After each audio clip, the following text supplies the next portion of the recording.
Good morning, students. As you know that we have done 12 questions of exercise 14A. Today we will do from question number 13. Question number 13 से हम start करने जा रहे हैं, ठीक है। आपके लगभग 11 क्वेश्चन रिमेनिंग रहते हैं, कुछ क्वेश्चन आज करेंगे।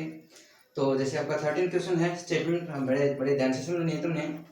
ए नंबर कंसिस्ट ऑफ 2 डिजिट। एक नंबर के अंदर हमारे पास 2 डिजिट हैं, जैसे 1st डिजिट और 10th digit. 1st digit is 1/2 of 10th digit. जो 1st डिजिट है वो 10th डिजिट का हाफ है। फाइंड द नंबर फाइंड करना है। If the sum of the digit is 6, दोनों का सम क्या है? 6 है। जैसे हमारे पास एक ये नंबर है, एक नंबर ये 1st डिजिट है, ठीक है, ये 10th डिजिट है, और इन दोनों में रिलेशन क्या हमारे पास जो 1st डिजिट है उस 10th का हाफ है, ठीक है, और दोनों का जो सम वो कितना है? 6 है। तो वो नंबर फाइंड आउट करना है, ठीक है। तो जिसके साथ कंपैरिजन क्या की है, ये क्या रखा है कि जो 1st डिजिट है 10th का हाफ है, तो हम 10th को ही मान लेते हैं। लेफ्ट हैंड हमने x मान लेते हैं, तो 1st डिजिट क्या हो जाएगा? इसका हाफ x/2, और दोनों का sum according to equation 1st digit plus 10th digit, दोनों का सम किसके इक्वल हो जाएगा? 6 के। तो दोनों को ऐड करेंगे, x का एलसीएम जो है 2, 1 2 2 2x, 2 1 2 1x equal to 6 H D. देखो हमने एलसीएम सिर्फ केवल लेफ्ट साइड का लिया है, इसके बाद एलसीएम रिमूव नहीं किया जाएगा। 2 + 3 6 हो जाए, 2 + x 1x 3x, और बाई में 2 है, 2 को इस तरफ लेके जाएंगे, मल्टीप्लाई हो जाएगा, 6 2 12, और 3 मल्टीप्लाई इधर आ गया, डिवाइड 3 4 12, तो x फिर हो गई फिर 4, तो x क्या आपका 10th डिजिट, तो 10th डिजिट आ गया हमारे पास 4, तो 1st डिजिट आ गया 2। तो जो हमारे पास 1st और 10th डिजिट पता होने के बाद जो नंबर बनता है हमारे पास कैसे बनता है? 1st को हम 1 से मल्टीप्लाई करते हैं और 10th को हम 10 से मल्टीप्लाई करते हैं, फिर दोनों को ऐड करते हैं। ये हो जाएगा 2 + 10 = 40, 40 + 2 42 is the answer, that is the number, ठीक है। इन question number 14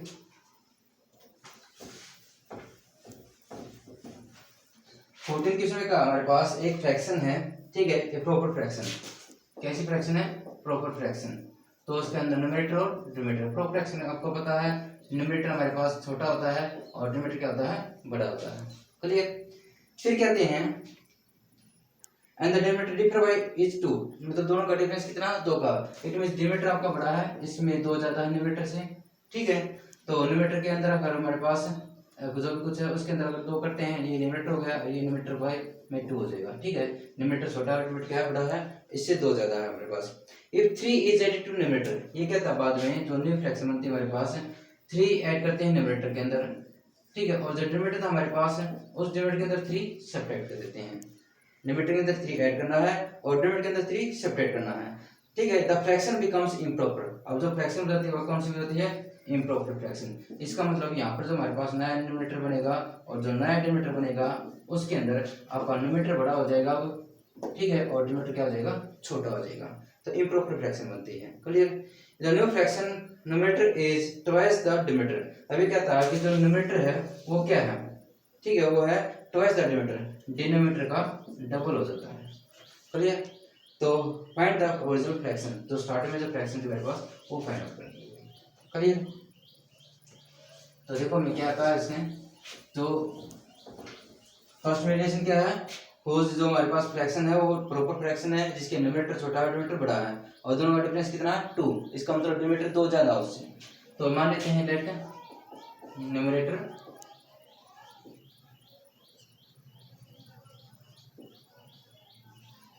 of fraction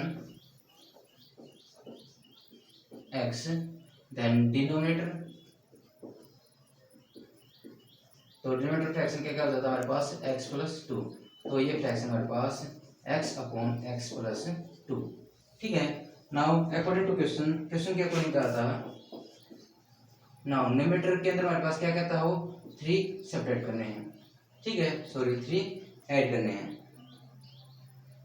if 3 is add to denominator and denominator के अंदर क्या 3 सेपरेट करने हैं। तो जो फ्रैक्शन डिनोमिनेटर हमारे पास x है, x के अंदर 3 हमने ऐड करना था, सॉरी 3 इज एड यहाँ पर ऐड करना था, और डिनोमिनेटर के अंदर हमारे पास x + 2 था, उसके अंदर 3 सेपरेट करना था। तो नई फ्रैक्शन x + 3, और ये क्या बन गया हमारे पास? x - 1 हो गई। अब नई जो फ्रैक्शन हमारे पास न्यू फ्रैक्शन के अंदर ये न्यूमरेटर, ये क्या डिनोमिनेटर है। अब क्वेश्चन के अकॉर्डिंग क्या करता है हमारे पास कि इस नई फ्रैक्शन जो न्यूमरेटर है वो ट्वाइस है किसके? डिनोमिनेटर के अंदर, इसके अंदर जो न्यू फ्रैक्शन हमारे पास x + 3 वो किसके इक्वल है? जो हमारे पास इसका डिनोमिनेटर है हमारे पास x - 1, उसका कितना है? ट्वाइस है, इसको 2 से मल्टीप्लाई करना है। तो ये हो जाएगा x प्लस 3 इक्वल 2x और माइनस 2 2 और 5 3 इस तरह जाएगा x माइनस 2x और माइनस 2 ऑलरेडी है, ये 3 इधर जाएगा माइनस 3, तो minus x equal to minus 5, minus से माइनस कट हो जाएगा, तो x की वैल्यू क्या हो जाएगी 5। तो x क्या था आपका न्यूमरेटर, तो न्यूमरेटर हो गया आपका 5 और डिनोमिनेटर क्या हो जाएगा 5 प्लस 2 7 एंड फ्रैक्शन इज 5/7। तो ये हमारे पास फ्रैक्शन जो स्टार्टिंग वाली फ्रैक्शन थी, ठीक है, वर्किंग फ्रैक्शन ये 5/7 जो कि एक प्रॉपर फ्रैक्शन है, ठीक है। आप चेक कर सकते हैं कि आपका आंसर राइट है रॉन्ग है।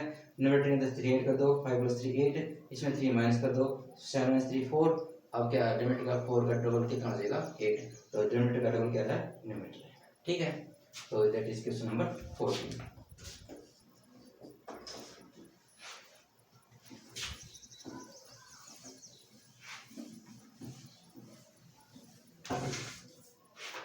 Question number 15. The present age of Raj and Ram in the ratio 1:3. जो अब फिलहाल जो एज है राम की और राज की दोनों का रेशो क्या है 1:3 है। आफ्टर 5 years 5 साल के बाद, 5 साल के बाद दोनों में 5 ईयर इंक्रीज हो जाएंगे, तो दोनों में 5 प्लस करने हैं। Ram's age will be 2 years more than twice of the Raj's. जो राम की एज है वो राज की एज से 2 गुना ज्यादा हो जाएगी, 2 गुना से 2 ज्यादा हो जाएगी, ठीक है। तो दोनों का रेशो कितना था 1:3 था। ये राज की एज है और ये किसकी एज है राम की एज है, ठीक है। तो मान लेते हैं let present age of Raj x year, ठीक है, 1 के साथ x में मल्टीप्लाई करेंगे x हो जाएगा। Let present age of Ram, तो राम की जो प्रेजेंट एज हो कितनी हो जाएगी x 3 into x 3x year, ठीक है। जो रेशो दोनों के साथ हमने x लगा दिया। आफ्टर 5 ईयर,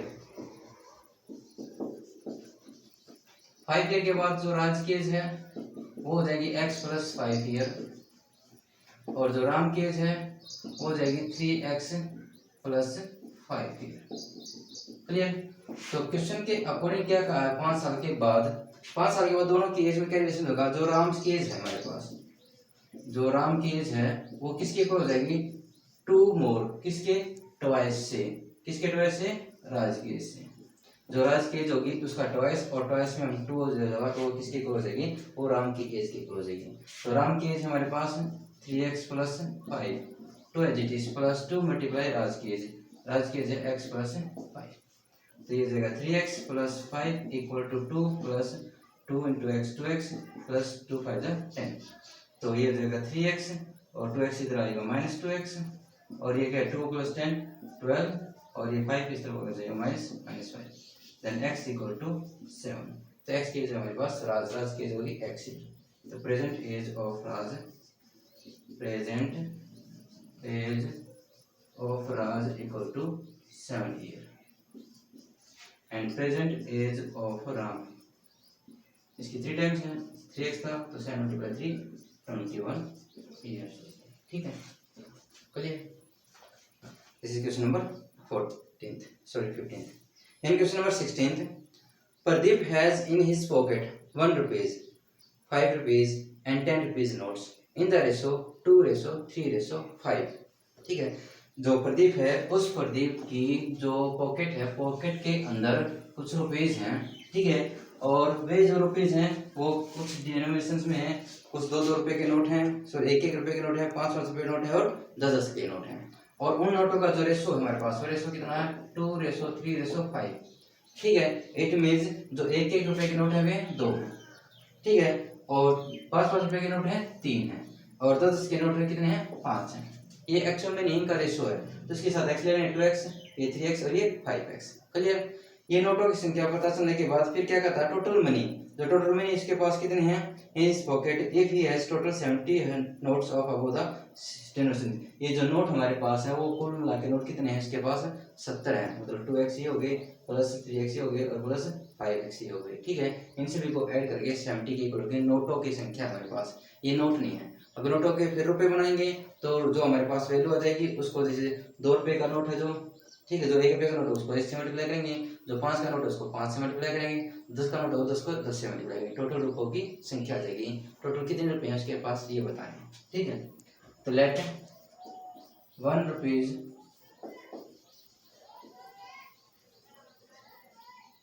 नोट, 1 रुपये नोट कितने इसके पास 2x, and let 5 rupees note 3x and 10 rupees note 5x मानिए। तो क्वेश्चन के अकॉर्डिंग क्या है कि जितने नोटों की संख्या हमारे पास 2x है, ये 3x है, ये 5x है, कुल नोटों की संख्या है 70। 2 + 3 5 + 5 10x, 10x = 70, 10x = 70/10, तो x की वैल्यू होगी 10, सॉरी 7, 10 7 70। तो उसको 7 से मल्टीप्लाई करेंगे तीनों को, तो 1 रुपीज़ नोट कितने हो जाएंगे, 1 रुपीज़ नोट 2 × 7 14, और 5 रुपीज़ नोट 3 × 7 3 × 21, और 10 रुपीज़ नोट वो हो जाएंगे 5 × 7 35। अब ये नोटों की संख्याएं हैं, तो 1 रुपए के उसके पास 14 नोट है, ठीक है, 5 रुपए के उसके पास 21 नोट है, और 10 रुपए के नोट उसके पास 35 नोट्स हैं, ठीक है। अब रुपयों की संख्या उन्हें निकालनी है, टोटल रुपीज कितने हो जाएंगे। टोटल रुपीज के लिए हम क्या करेंगे, जो नोट इसकी संख्या बनाएंगे, रुपए बनाएंगे। 14 कितने रुपए का नोट है, 1 रुपए का, तो 1 से मल्टीप्लाई किया। 21 किस किस के नोट है, ये 5 रुपए के नोट है, तो इसको 5 से मल्टीप्लाई करेंगे, ठीक है। और 35 कितने रुपए के नोट है, 10 रुपए, इसको 10 से मल्टीप्लाई करेंगे। तो टोटल रुपए कितने हो गए, ये 40 नोट है, 1 रुपए काउंट किए, तब जब 5 रुपए के काउंट किए हमने 105 नोट मिले, और 10 के नोट काउंट किए तब 350 नोट मिले। तीनों को ऐड करना है, ये 5 + 4 9, 5 + 1 6, और 3 + 1 4, 469 रुपीज उसके पास टोटल रुपीज है, ठीक है।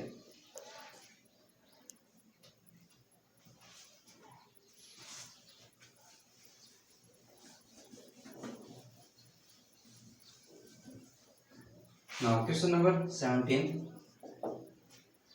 A rational number is such that, एक नंबर रेशनल नंबर ऐसा है when it is multiplied by 5/9, अगर उसको 5/4 से मल्टीप्लाई करते हैं, एंड 3/8 इज सेपरेटेड, और 3/8 उसमें से सेपरेट कर देते हैं फ्रॉम द प्रोडक्ट में से, द रिजल्ट, जो रिजल्ट मिलता है किसका 1/6, तो रिजल्ट हमने इक्वल के बाद लिखना है, ठीक है।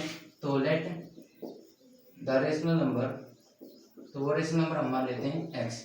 तो क्वेश्चन के अकॉर्डिंग क्या कहता है, इस रेशनल नंबर को हम क्या करते हैं, मल्टीप्लाई करते हैं 5/4 से, 5/4 से मल्टीप्लाई किया, और इस रिजल्ट में से हमने सेपरेट करना है 3/8, ठीक है। 3/8 इज सेपरेटेड, 3/8 को सेपरेट करना है, सो वी गेट रिजल्ट में इक्वल के बाद 1/6 हो जाएगा।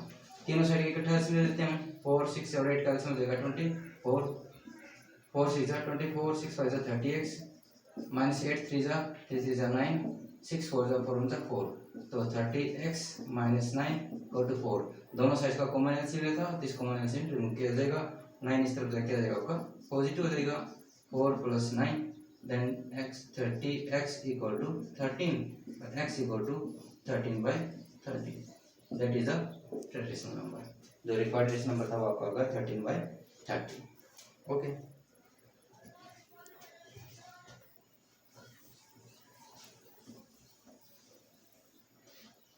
Question number 18.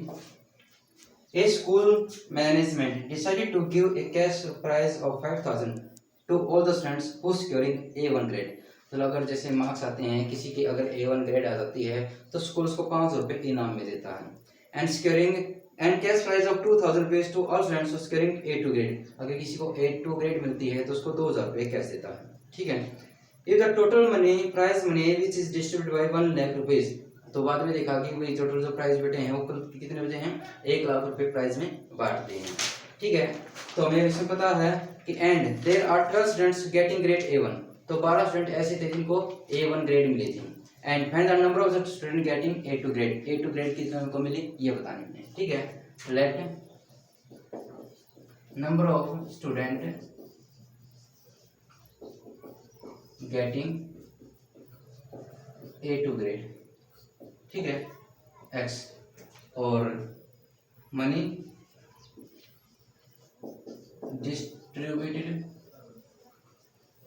दो स्टूडेंट, उन विद्यार्थियों को जिनको A2 मिली है ग्रेड, उनको कितने मिले हैं। एक स्टूडेंट थे, अगर एक स्टूडेंट हुआ तो उसको 2000 मल्टीप्लाई करेंगे, 2 को तो 2 से, 3 को 3 से, टोटल हमारे पास कितने थे, x थे, x को 2000 से मल्टीप्लाई करेंगे।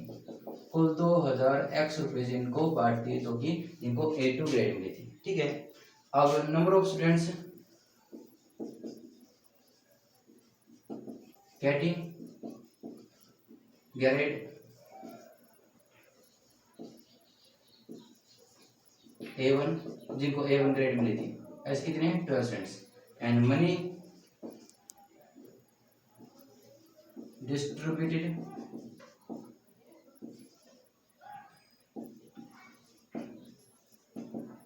उनको कितने रुपये बेटे, 5000 रुपये को, तो 5000 12 5 60,000 रुपये इनको बांट दिए। ठीक है, अब टोटल कितने हैं हमारे पास, 2000 x ये है और 60 में से, तो अकॉर्डिंग टू क्वेश्चंस जो A1 ग्रेड मिली थी इनको 60,000 रुपीज, ठीक है, और जो A2 ग्रेड है उनको 2000 रुपीज, ठीक है, और टोटल कितने रुपए हैं, 1 लाख रुपीज। ठीक है, तो हमारे पास 60,000 इसमें माइनस हो जाएंगे आपके, 20,000 इक्वल टू 1 लाख माइनस 60,000। ठीक है, तो 1 लाख में 60,000 माइनस करेंगे तो आपके 40,000 हो जाएंगे। Clear, then x equal to 40,000 divide by 2000, तो 3 0 से 3 0 कैंसिल हो गई, 2 से 20 कैंसिल हो जाएगा, तो x की हो गई 20, तो 20 कौन से हो गए, A2 स्टूडेंट। तो number of students getting grade A1, जिनको A1 ग्रेड मिलती है, तो 20 students. Clear, it is question number 18. Now question number, now they are left question number 19.